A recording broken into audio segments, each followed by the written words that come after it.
মতো স্পষ্ট দিনে হত্যা করেছে, আমরা স্পষ্ট ভাবে লিখেছি। কোন পাগলে কি বলেছে, এখন পাগলামি করে আমি পাগল, আমি হত্যা করিনি, এটা প্রমাণ করার জন্য যে চেষ্টা করবে অপচেষ্টা। আমরা মহিদুর রহমান শুধু হত্যাকারী, তার আগ্নেয়াস্ত্র দিয়ে সাগরকে গুলি করেছে, এলুবাতারি গুলি করেছে বিভিন্ন দিকে, তার দূষণরা করেছে, তার ভাই উষান করেছে।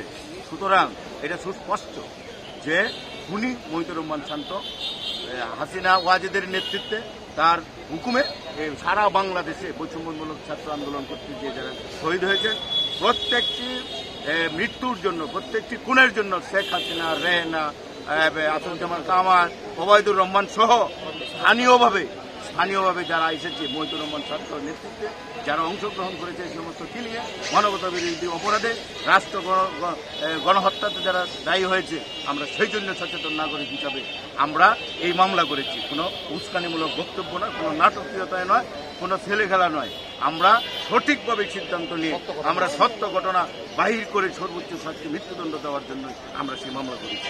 শেখ হাসিনা, ওবায়দুল কাদের, স্বরাষ্ট্রমন্ত্রী কামাল সহ হাসান মাহমুদ সহ অনেকেই তারা উস্কানিমূলক বক্তব্য দিয়েছে। তারা এড়াইতে পারে না, এটা গণহত্যা, এটা মানবতা বিরোধী অপরাধ।